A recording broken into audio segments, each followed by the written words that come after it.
What role do educators and the education system as we know it today play in shaping the workforce of tomorrow? And are they or it fit for purpose? Thanks, Becky. Hello, my name is John. I'm told I overthink. I'm told I crave control, and I don't know when to rein my neck back in. I make adults and educators feel uncomfortable, because what I do now is try and speak the inconvenient truth. But I don't apologize for who I am anymore, because what I do is to help a generation of let-down youth. In life, the old saying goes that our parents want us to have better than they got. But for too many young people, that's a promise the world's forgot. Are educators effectively shaping young people for the workforce and the needs of tomorrow? A big, fat no. I think educators are amazing, but sometimes the education system in which they're forced to operate has them fighting against the tide. I have a problem with how we educate. It's passive learning, it's non-reactive pedagogical approaches, it's non-experiential, it's about memorizing and regurgitating. I have a problem with where we educate. Classrooms are stifled, it's a shut up and listen culture. We confine learning to that environment. And I think we have an issue with why we're educating and teaching now. Young people go to school because they have to, but when we've surveyed, if you look at someone like Yale, they've said something like 70% of kids say they hate school. That is such an indictment. Surely those learners are the experts on the education that they're going through. And our job as leaders is to listen. And if we look at kind of some of the evidence we've seen, we use about 30 to 40% of what we learn in school in our daily lives as adults. I don't know about you, but I'm not quoting Pythagoras, Shakespeare, and algebra every second day in my job. But what I do want to learn about is understanding myself, understanding you, Becky, understanding how we interact, being resilient, being brave, and tapping in to a redefinition of the purpose of education, which is about future-focused learning, which is about values-based learning, which starts to say, let's stop seeing education as a big oil tankard and start to be a bit more like a jet ski. We can respond to the speed of change of industry. We can reach the curve of progress of technology, and we can start to look at the competencies, the values, and the behaviors that we need our workforce to engage with to really start to maximize the role of education. Esther, John is sitting on the fence here. I don't understand what his point of view is. Thank you, John. Great start with some fantastic thoughts. Esther.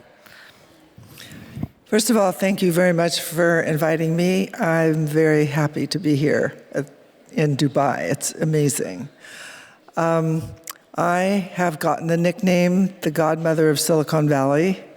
It's primarily because so many students in my program have succeeded in ways that nobody ever expected.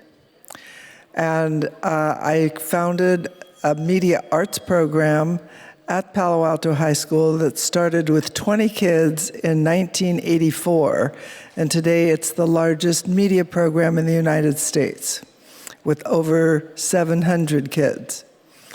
So what I try to do in this program is to empower the kids, give them an opportunity to be creative thinkers that we need for the 21st century, and thinkers like John Loughton here, who might not have succeeded the way he succeeded because he was not the ideal student in school. Mm-hmm. So what do we do with all those kids who are super creative, but who are not following all the rules? How do we continue to encourage them and continue to have them contribute to the 21st century and the problems that we face here in the 21st century? The number one way I think we need to do that is we need to cut the importance of grades. Grades drive the whole system. And as long as there are grades, kids are going to memorize. and then they are not memorizing is not learning. So if we can't change the whole system, how about changing part of the system? How about every kid have a class in innovation once a week, or maybe once a day, or something where they can actually come up with ideas that matter to the whole planet, not just to the US, not just to the UAE, but everywhere. We need kids to be able to think our way out of the problems that face our world. And the school, as it's set up today, does not do that. At least it does not do that in the countries that I know about, especially the US. Everybody is fighting for grades, and those grades lead to college. And if you don't have those grades, you cannot go. So if you just think about the most creative minds in the 21st century, how did they do in college? How? Tomorrow, you're going to hear from Elon Musk. He almost flunked out of high school. He barely made it into college at all. How about Steve Jobs? He dropped out of school the first semester.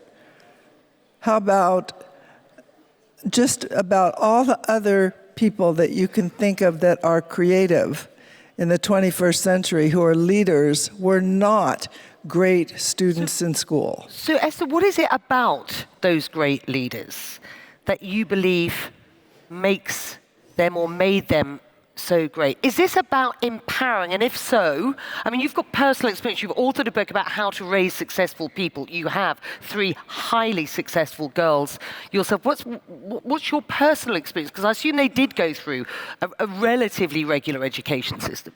They went through a relatively regular education system, but they did not cringe when they got a bad grade. So my 3 daughters, by the way, in case those of you that don't know who they are, my oldest daughter is Susan Wojcicki, same last name. She's the CEO of YouTube. My second daughter is a professor of pediatrics at the University of California, San Francisco. And my third daughter, Anne, is the founder and CEO of 23andMe, the personal genetics company. So what did I do?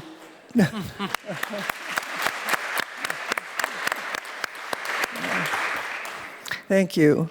What did I do to encourage them? Number one thing you need to do, not only for your children, but for your students, is have them believe in themselves. And you don't believe in yourself as long as you get really bad grades and then you go home and your parents yell at you. That doesn't work.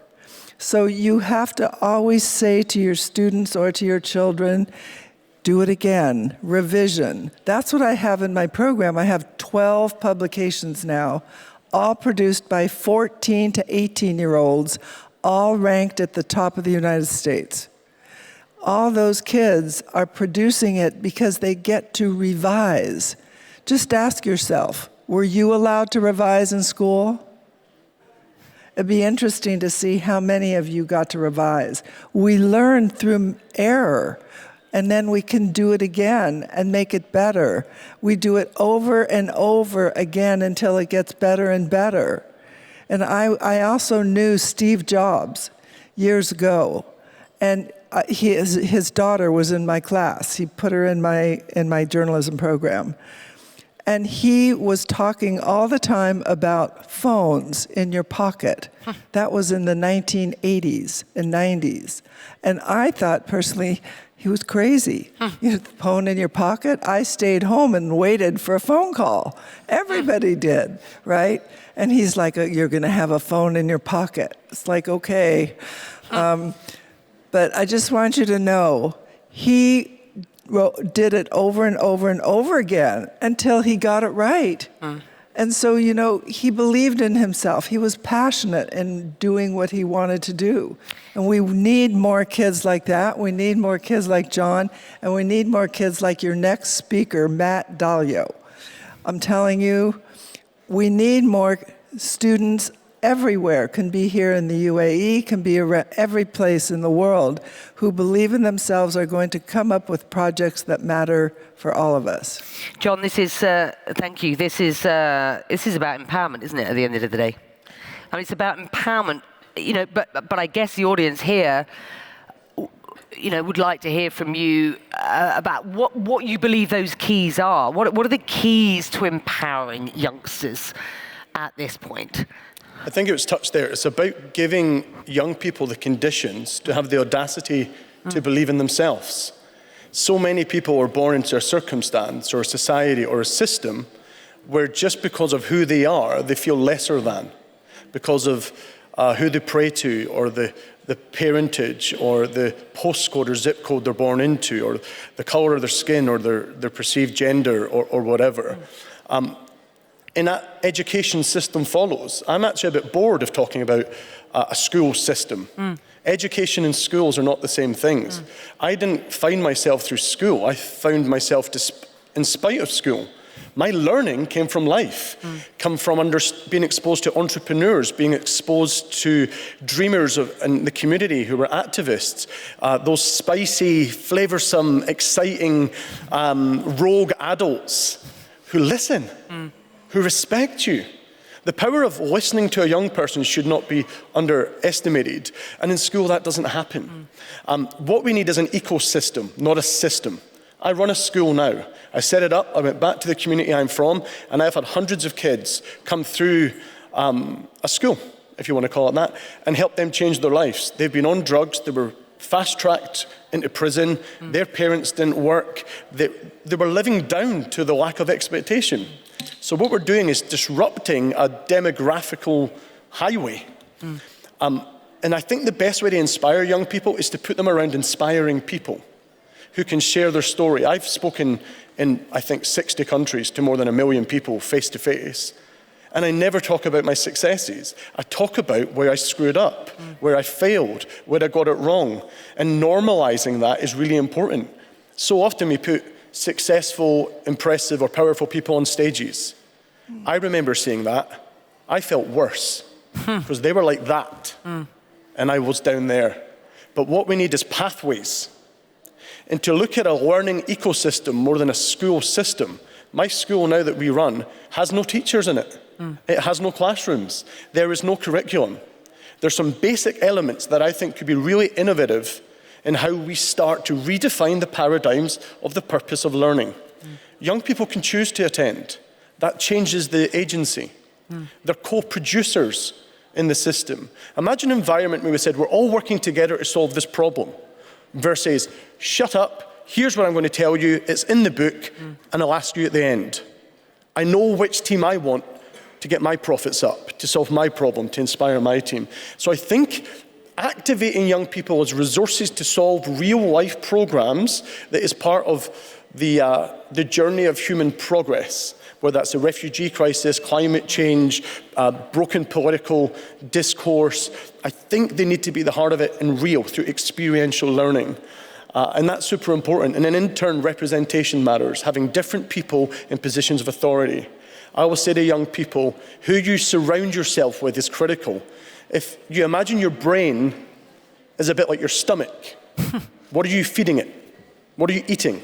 And I want to be fed and engaged by interesting, stimulating, impressive, challenging, amazing people, not tired, old ways of thinking. I'll come back to it. The systems that govern most children's schooling now was done as a post-industrial, manual, factory labor job where you go into a job for life and you stay there, or you work your way up inside a company, and it's different. And you're both disruptors in the world of education. You've both run your own, I don't want to call them institutions, you've both run your own system, as it were. So you know where we are at now, you know that you are disrupting. Esther, what role government policy in keeping up with or adopting the sort of disruption that you are both talking about here? How do you hope to see an education system around the world develop?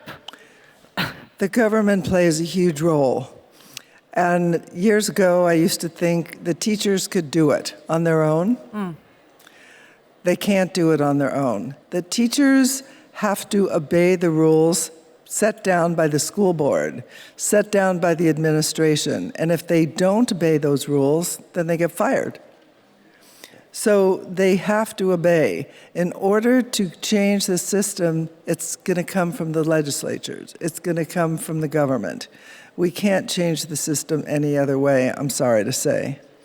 So I wrote a book called How to Raise Successful People. It's published in 29 languages. It just came out in November in Arabic. And the goal of that book is to show the information and the policy and the whole culture of empowering kids. And I have an acronym in the book, and the acronym is TRICK. And the reason I put that together, actually I got help from my students on that. So TRICK. TRICK stands for trust, respect, independence, collaboration, and kindness. I say you should trust your students because then they will trust themselves. Respect their ideas, listen to them. That doesn't mean you have to follow them, that just means at least you listen. The I is for independence, give them as much independence as possible within the system. Collaborate with them instead of always dictating and telling them what to do. And then, most of all, treat them with kindness. You know, people will forget what you said, they'll forget what you did, but they'll never forget when you treated them with kindness. And students are exactly the same way, and they learn and they do what is necessary when they feel respected and when there's someone there that's kind.